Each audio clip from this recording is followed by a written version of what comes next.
Our next presentation deals with driving operational excellence on Amazon. We have two speakers, Gabe Mattingly, Vice President at eCommerce, and Vice President of eCommerce at Bayer, and Guru Hariharan, founder and CEO of CommerceIQ. Gentlemen, the podium is yours. Great. Thank you so much. Hi, everyone. My name is Guru Hariharan. I'm the CEO and founder of CommerceIQ. I spent 5+ years at Amazon's supply chain and merchandising organizations. Also, I co-invented Amazon's selling coach to help brands and sellers to be successful with Amazon. Leveraged my Amazon experience and co-founded CommerceIQ to help consumer brands succeed on Amazon. Gabe, do you want to introduce yourself? Absolutely. Thanks, Guru. Hi, I'm Gabe Mattingly. I lead e-commerce at Bayer. And what that means for us here is we sell across what we call the usual suspects with Amazon, Walmart, Costco, Target, but we also sell direct to consumer, 1P, 3P. We have various efforts going on in global e-commerce and more. So I'm having a lot of fun here at Bayer. Prior to Bayer, I worked at Kimberly-Clark, Amazon, and Target, all within e-commerce and digital roles. I'm super excited to be here today with Guru, who we've had great partnership with in the last couple of months. Thanks, Gabe. So the CPGmatters audience and I are very interested to hear from all the great things that you've been doing at Bayer, Gabe, in the world of e-commerce. But before we jump into that, I wanted to provide a quick introduction and overview of CommerceIQ to the audience. We're definitely not a household name as Bayer. So CommerceIQ provides a unified sales and advertising software platform and world-class services to help consumer brands grow sales and profits on Amazon. We unify your data across Amazon Vendor Central, ARA Premium, AMS, and third-party retailers, everything onto our platform, and our machine learning and AI technology automates the reporting, root cause analysis, recommendations, and actions that you need to take to grow your sales and profits on Amazon. And because our approach is technology-led and human-assisted, brands on our platform are able to execute much faster than their peers and drive high ROI. Let's take a look at some of our customers here. 6 out of the top 50 consumer brands in the US use CommerceIQ to power their Amazon business for over 500 of your household brands. Our customers cover the gamut from CPG, non-perishable, to health, electronics, nutrition, appliances, furniture, and more. Today, we'll be hearing from Bayer, one of our favorite customers, and we've been working with Bayer and Gabe for over the last 6 months now, and it's just been a great experience for us. Many of us are familiar with Bayer and its brands as a consumer at the retail POS, but not many of us know Bayer's e-commerce business. So to start with, Gabe, would love it if you can provide us some context about Bayer and your business priorities. Yeah, sure thing, and thanks for saying that we are one of your favorite. Looks like it might not be the right slide. Looks like there's a poll here. Okay. Maybe advance. Gabe, why don't you introduce yourself a little more, and then we'll do the poll. Okay, sure. So a little context on Bayer. Bayer is a multinational consumer goods company. In the U.S., we generate more than $3 billion of top line. We mostly hold either a 1 or 2 position in a ton of different categories across a lot of different brands. The brands include things like Claritin, Dr. Scholl's, Aleve, Bayer, One A Day Vitamins, and Miralax laxatives. So we have a wide spectrum of brands that we operate within a lot of different categories. At Amazon, we operate with more than 400 first-party ASINs, which creates a lot of complexity. And that complexity is only amplified by a barrier that a lot of CPGs run into that are large multinationals and have had established brick and mortar business, which is our internal wiring that has serviced those brick and mortar businesses for years, many times decades, isn't necessarily orientated towards how we need to run a successful e-commerce business. And so in starting up and running an e-commerce business, it takes a ton of resources to do that because you're truly affecting almost everything across the value chain. But those resources don't necessarily become scalable with the size of your business. So e-commerce might be 5, 10, 15% of your volume within a CPG, but you would not dedicate the commensurate number of resources to that business because it takes to start that up, because you'd be taking literally potentially 50% of total resources across the resources, meaning people, across your business. So one of our an area we really emphasize is using technology to create visibility that allows us to better manage our business. And that's one of the key areas where we see partnership with Guru and how we want to use his tools to create scalable, profitable growth in a responsible way. That's great. Thanks, Gabe. So it looks like you have a very aggressive e-commerce growth goals and to meet with a finite set of resources, and your resource allocation needs to be very optimal to be successful. Would you agree? And if so, how was your e-commerce business set up to tackle this challenge? Yes. I mean, we're not alone here. Good question, Guru. And having worked at other CPGs, having worked at Amazon and Target, we are certainly not alone.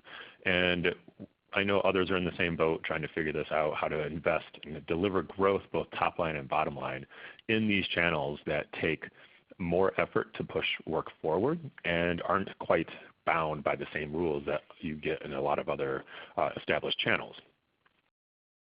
So there we go. So moving on to help illustrate that, some of the things we run into are how we're set up organizationally. So in many times, like I referenced, the organization tries to run an e-commerce business just like it would run a brick and mortar business. So if this worked at retailer X, where we have an established brick and mortar presence, it should probably work at Amazon. In my experience, that isn't necessarily how things roll out. And it requires different tools and different mindsets. Here specifically, when we ramped up our Amazon business, we focused on specific tools that were actually disaggregated from each other, so they didn't really talk to each other. And on top of that, we had agencies and other resources in certain areas that were only creating additional internal complexities. And so really what we wanted to do is address the three main limitations that hinder us from creating a successful Amazon business. One is structure, and that's how we activate the Amazon flywheel. It's driven by algorithms, right? And complying with the flywheel means that we can't just impact one piece of the algorithm. So we have to find the ways to understand the complete algorithm and impact the entire flywheel so that we can day in, day out manage our business as opposed to instituting manual processes. And that's a lot of where Guru and his team come in. The other thing that we face is that Amazon has a much higher churn rate. So there are hundreds, if not thousands, of pricing changes that occur. You have AMS campaigns and many other elements. You have 30 different variables going on every single second at Amazon. That's something that I can't scale a team for, then I wouldn't expect an actual human to understand how to deal with that, especially when you're existing within silos that you do in many traditional CPGs. So relying on people isn't the answer when it comes to managing Amazon. It is a part of the answer because we are all people, but as Amazon moves to a more hands-off approach with its retail business, we've all seen and heard the recent experiences with vendor management teams and how they've been redeployed, or how certain vendors have been turned off. And what we want to do is really address the algorithm and through automation, help grow our business at Amazon using technology. So, Gabe, that's super interesting, and it's also very interesting you talk about the hands of the wheel approach. In fact, hands of the wheel approach was and still is one of the top initiatives at Amazon, where the goal is to minimize human involvement in running the day-to-day business. So were these shortcomings then affecting your business results? Absolutely. So hopefully we can move on to the first slide here. There we go. And they are. And some real tangible examples here. So take something like AMS, or Amazon Paid Search. And what we would do is we'd launch an initiative through AMS, and we'd soon find out, usually through some ad hoc check, that we were out of stock on that item that we were actually supporting. So of course we'd pause the campaign when the ASIN went out of stock, but we've put multiple resources at this effort, and then it took sometimes weeks to resolve the fact that we were out of stock, missing opportunity in the market. So we would essentially have budget allocated to us that we weren't able to use to drive our business, which is a bad outcome, especially with the narrative that goes on internally. Another great example would be something like a vendor power coupon or a VPC that you'd activate at Amazon. And if that ASIN happens to be in a price war or is problematic for a different reason, where it could be a victim of being crapped out, which is cannot realize any profit, we've wasted our investment, because VPC dollars that we would dedicate to be in market are often funded from a separate bucket, and we'd end up losing money on every single ASIN that we sold in that instance. So initially, through both this AMS and VPC example, we end up with a lot of churn internally, but more importantly, we're really wasting effort in the market. Another one that I think probably impacts a ton of CPGs as they move into Amazon or try to gain their sophistication through Amazon is 3Ps, third-party sellers who use your products and then ride along with the wave you're trying to create at Amazon to generate success.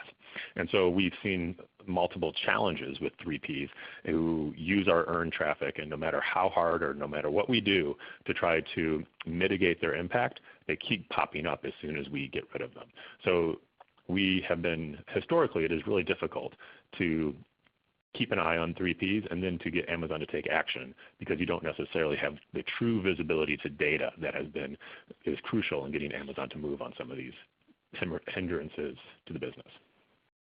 All right, thanks, Gabe. That's very crisp and some great examples. So, but it looks like there's some very serious business impact that you're having. What might be seemingly smaller things, that Amazon going on price war or 3Ps coming in, but have some pretty serious business impact. So knowing that adding more people or tools was not an answer, what was your approach then tackle these plethora of issues that came up? Great question. And so we talked about how it's not necessarily people that are the answer, but it's about deploying the right solution. So that can be in the form of technology, tools, or process. And we had to figure out the right way to address the problems that in some instances we didn't even know we had, but were definitely hindering our scale and sustainability. And so we did a lot of internal work to try to identify gaps that we were seeing in our ability to understand our business. We did a ton of research across non-competes in our industry to understand what was going on. And what worked in our favor is that these examples of business impacts were really tangible, and we could see them, but we didn't know exactly what to do with them. So in working with some peers that I know across the industry, they turned me on to CommerceIQ and talked about a lot of the great results they were seeing in some early betas. And since then, we've been partnering with Guru and team and seeing some great results. Great, thanks. Thanks, Gabe. So this is one of my favorite questions, and especially as the CEO of a venture-funded SaaS company, oftentimes we get to see how we want to learn how business cases are created. So it was more about finding and deploying deploying more of the right solutions to the right problems. In this case, your day-to-day Amazon management. But having heard about CommerceIQ and the great results from your peer in your industry, I'm sure you would have had to convince your peers and your boss and the company to create a business case. So how did you convince or make a case internally to your teams that adding one more tool was the right thing to do when there were already many tools that you alluded to earlier? Were you worried about tool fatigue and that it may not get used at all? Yes. So ultimately, we knew that we were buried in constantly changing data, and that constantly changing data led to continual analysis. And although we were working hard and spending a lot of time to monitor really what boiled down to only our lead ASINs, so our hero ASINs you might call them, we were not able to monitor our tail, and we weren't able to understand the dynamic that's going on that's generating a ton of business for us, but isn't necessarily our top priority ASINs. It was sort of like we were hamsters on a wheel. We just kept going around and around and around without getting very far. So what we did was we really looked at three things. First, we looked at the size of the problem. That means all the actions or decisions my team had to take on a weekly basis, because really you're managing a business daily, weekly, monthly, ultimately yearly, but we're really close in on the Amazon business. So with 400 ASINs across 30 different variables that we talked about before that the flywheel is taking into account, and monitoring those just once a day, which probably isn't enough, meant that we had at least 84,000 decisions my team had to collectively make on this portfolio. 84,000, that's a ton for people to try to make basically on a daily basis. Sometimes it's hard enough to decide what to have for breakfast. So it's impossible to tackle that problem with only people. And that is not where I wanted to try to concentrate all of my efforts, because I wanted to create a great relationship with internal stakeholders. I also wanted to create great opportunity for my team, and it isn't necessarily making 84,000 decisions every single day. And so what we did is we also looked at our tool footprint. And the second step is looking at the tool footprint, I should say. We looked at whether our current tools were assisting us with these 84,000 decisions without too much manual effort. And what we quickly realized is, no, they weren't. The outputs from those existing tools were not necessarily actionable, and they didn't really point to something concrete we could go work on right away.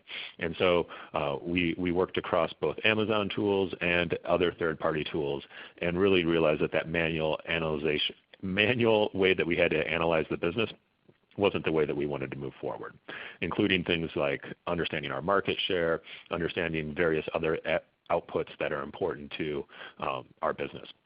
And so the third thing we did is we used some of our existing tools for AMS or PIM, Product Information Management.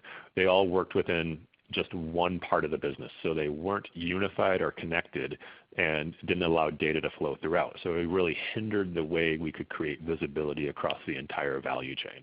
And so what we quickly realized is there was no tool that we had available until we really did the analysis on CommerceIQ. And then after some demos, getting the team involved and understanding how it would impact their day-to-day management of the business, we decided to partner with Guru and team. Great, that's super helpful, Gabe. So clearly your internal business case was very methodical, and you thought through a lot of things and did a great job in identifying the pain points of the e-commerce and the Amazon business within your company. But how did you find budget to purchase CommerceIQ? For instance, I'm always curious how large CPGs operate. Is there like a portion of budget that you keep for investing in innovation? Good question. And I'd say it's sort of a mix sometimes, right? I've been at several CPGs, and they all work a little bit different. And in this case, through the partnership with CommerceIQ, we were able to identify that we wanted to prioritize this effort. And within that prioritization, I was able to procure funds from an internal source that I have specifically to help drive the transformation of how we operate.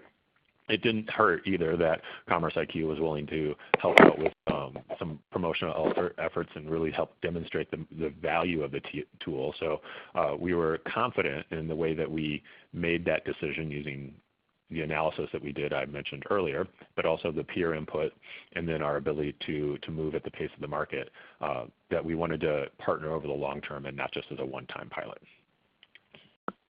Got it. Very helpful. And of course, all of this we get for achieving business results. So I'm sure the audiences, and I'm certainly, we are always curious to find out how you, what benefits did you get.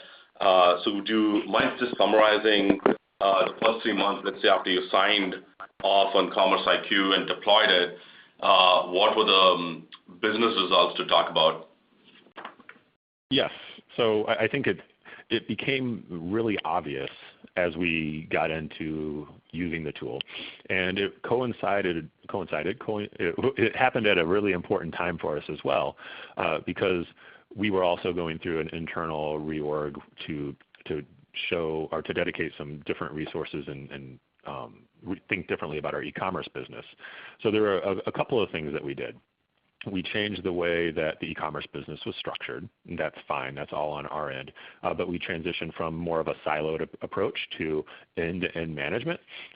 CommerceIQ was a critical enabler of that. We realized the ability to see the true end-to-end state of our business was incredibly important.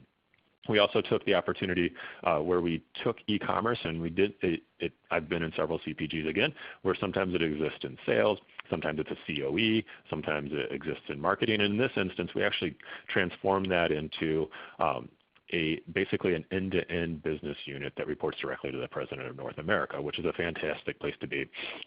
And it allowed us to redefine and rethink our roles because of the visibility offered up through CommerceIQ, which is a fantastic inflection point to be at with our ability to drive our business forward. That's very interesting. That seems to be the approach that many leading CPGs are taking, and certainly great to see you being on the leading edge on that, Gabe. So it looks like that's some tremendous outcome for you personally as a VP of e-commerce, and in being able to drive the results and hold the responsibility and accountability for all of this. Could you share a tangible example that came out of your reorg and a business impact from that? Absolutely. So if you want to, there we go. The one great case study is the mitigation of 3P impact. So we talked about third-party sellers previously.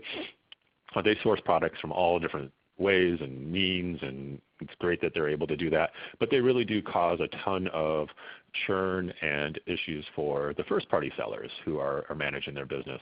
And so one thing CommerceIQ was able to help us with immediately was identifying those 3P variants and using data to allow us to work with Amazon to remove what we believed were not the right variants from third-party sellers.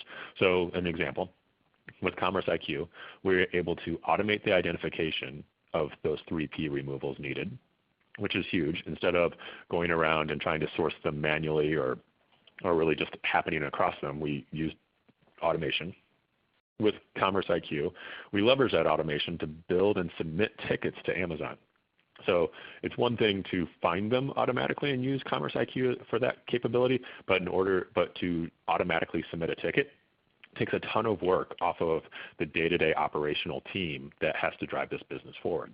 And so we saw a ton of ability to free up our team's time and take the data we were using and use it differently with our Amazon counterparts and really prove that during our conversations that we were using this data, we were sourcing the data in the right way, and in some cases it felt like we had a better view of some of our business than they did. I don't believe that to be true technically, having worked at Amazon, but it certainly put us in a different, had a different ability for us to frame up the conversation and automate our ability to create escalations with them. In just one example, using CommerceIQ, we were able to identify 44 ASINs, and third parties were really taking almost $300,000 of revenue just from 44 third-party listings. And with the automation enabled, we were able to turn that around instantly without lots of manual intervention to take care of this opportunity or capture this opportunity in market. Great, thanks, Gabe. And that's your own hands on the wheel building up slowly but surely. It's really good to see. So now that it's been 6 months, and since you've started using the new approaches and your new reorged structure, how are you situated with the challenges that you outlined at the beginning of this presentation? We're feeling really good. And so overall, through the reorg, which was a good timing with CommerceIQ, we broke down several silos internally. And an example of that is we were able to reduce our replenishable out of stocks by 32%. That's a critical driver to our ability to win buy boxes, be in preferred placements in search, and drive operational excellence. We also were able to prioritize and automate recommendations enables our team to focus on the most important ASINs and tackle the challenges that are inherent with those. And in doing that, we were able to increase our conversion rates by 22%, obviously leading to more sales when you're more efficient through the conversion funnel. We also now maybe most importantly, understand our day-to-day business better and are able to both explain and act on things faster due to the automated root cause analysis that we get. This has cut down the time it takes to both diagnose and then resolve issues by what we estimate to be more than 50%. So really what we're seeing are directly attributable sales impact.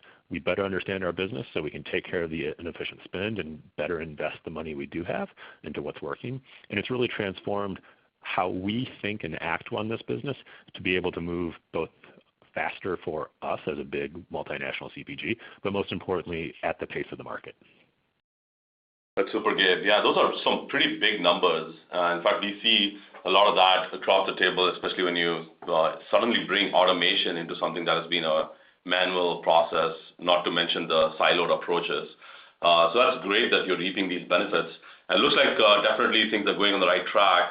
I'm curious, how has CommerceIQ now affected the types of conversations that you are having internally with either Amazon or your team, and how does your team feel about using one more tool in the mix?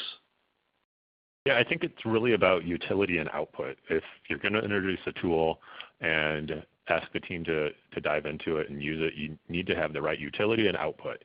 And what we hear from the team, which are two critical members of the team right here, Steven, who leads our sales function, and Ian, who calls directly on Amazon and leads a lot of our engagement there, is that with the tool, Steven says it right here, right?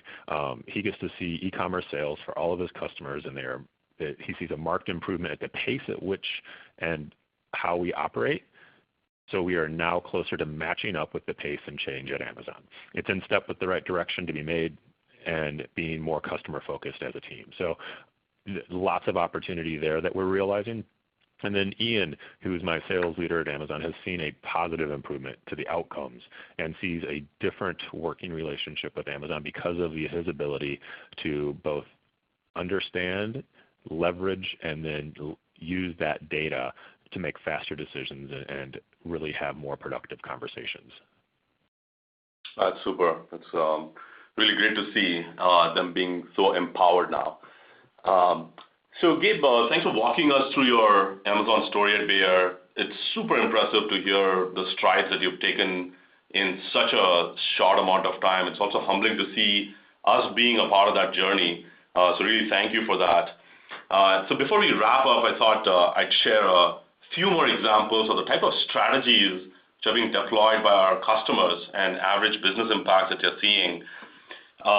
So for instance, and again, in the interest of time, I'd probably talk about the top 3 strategies by business impact in these categories of CPG and perishables and hardline goods. But of course, we have 30+ strategies, which and what is most useful to you could really vary based on the type of business that you have or your category dynamics. So feel free to reach out to me if you have any questions about any of these strategies or anything that we can help you with. My contact information is going to be on the next slide. But the first strategy is basket building on growth SKUs.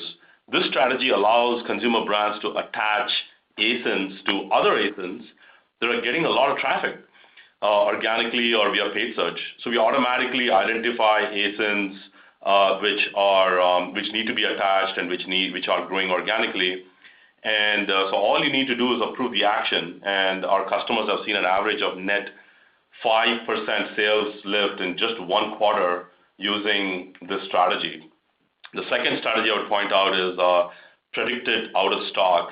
Our machine learning algorithms, which we've invested a lot in data science for, looks for various factors, including your velocity of sales, your competitor sales, your in-transit warehouse inventory levels, or in-transit POs, and things like that, to predict when the ASINs are likely to run out of stock. And this can make you proactive in identifying ASINs before they go out of stock or before you activate your promotions like the VPCs that Gabe talked about.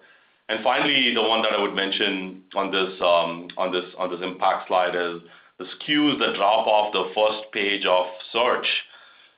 This strategy alerts you when ASINs drop off the first page of organic search results provides you the root causes, and lets you start a paid AMS campaign with just one click, sometimes even automated. So this prevents BSR or sales drops and helps you avoid getting into negative feedback loop with the Amazon flywheel. So that's sort of the a quick conclusion of that. But I want to really thank Gabe on this for so graciously sharing the Bayer e-commerce story and allowing us to be a part of that incredible journey. And also a special thanks to CPGmatters and the audience for giving us an opportunity to present. If there are any questions we can answer now or any clarifications that you need either now or offline, please don't hesitate to reach out to me. Guru, yeah. we have some questions. Yeah, we have some questions great. that have come in from our attendees.